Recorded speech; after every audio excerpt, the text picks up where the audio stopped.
There are moments in life when you notice someone, a face in the crowd that seems oddly familiar.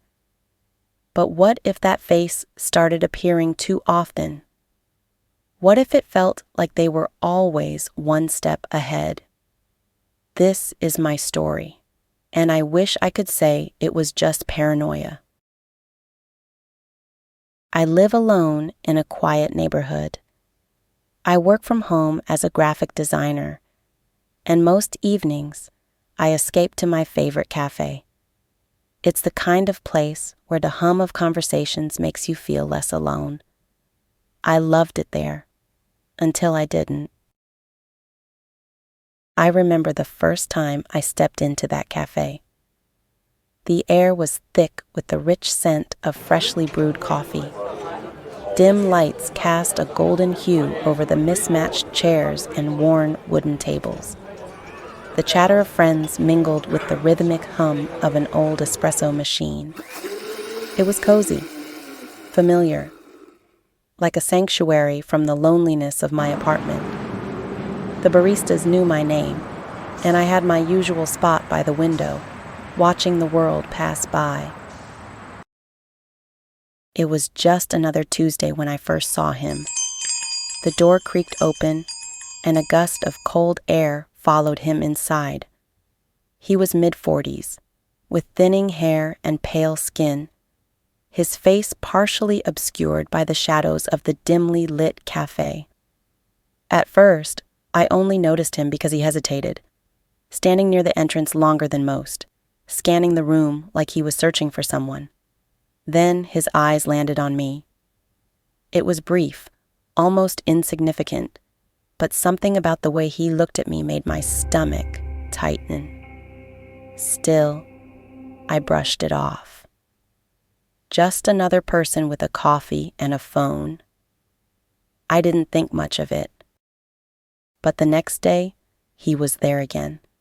He entered the cafe just as I was settling into my usual spot.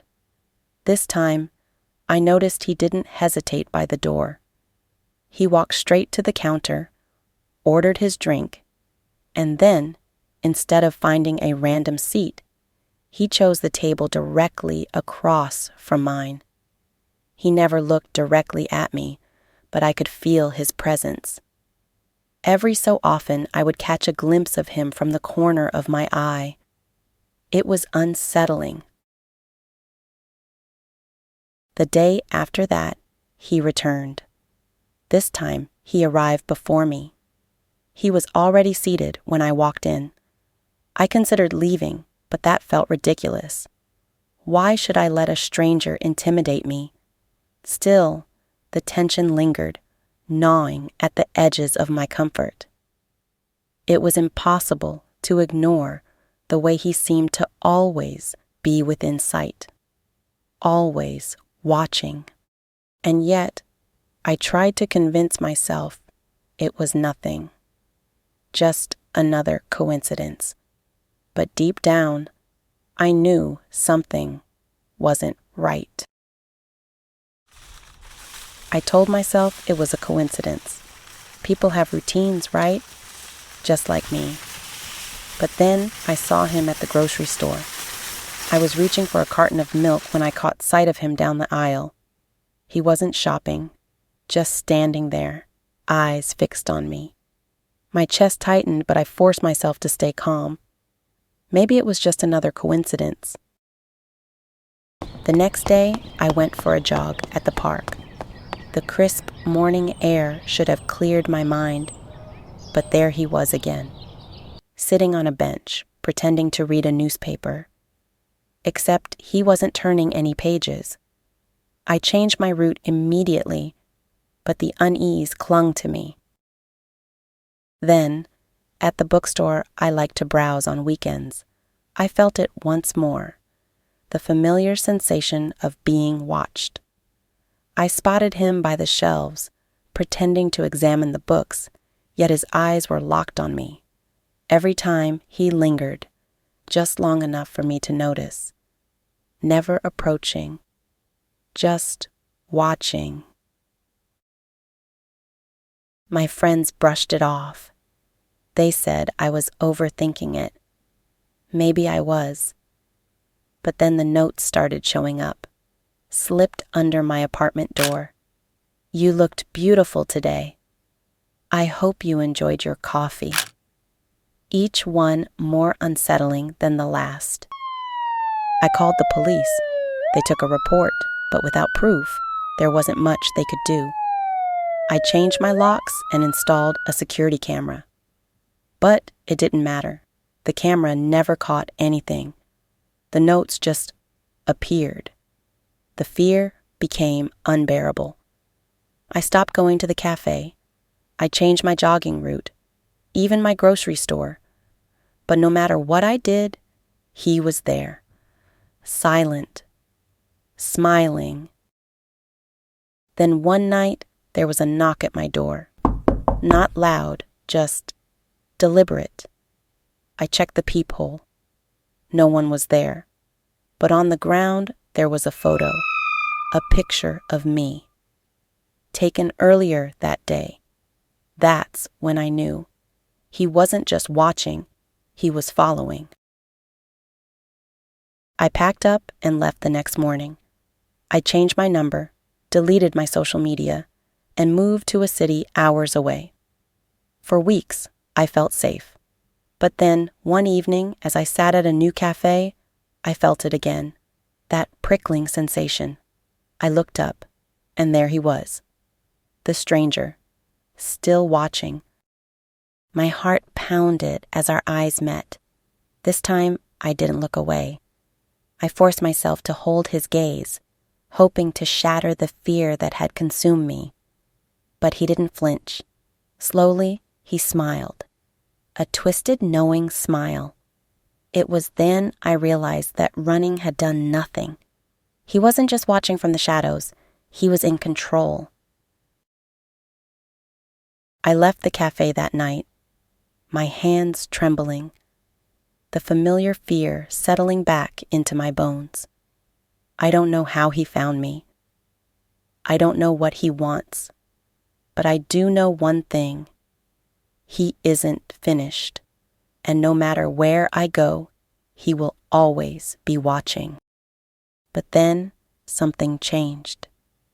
One evening, as I was out jogging, I noticed a figure trailing me from a distance. My heart pounded as I quickened my pace, but this time, I refused to run. I pulled out my phone and dialed the police, my voice trembling as I reported the stranger. I kept walking, never looking back, until I reached the nearest crowded area. The officers responded quickly. They arrived within minutes, scanning the streets. And then I saw him. Standing beneath a dim street lamp, his gaze locked on mine. The police approached, and for the first time, he hesitated. He turned to leave, but it was too late.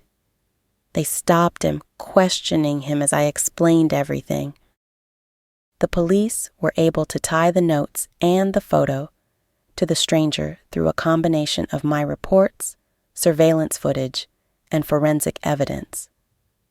My prior reports established a clear pattern of harassment.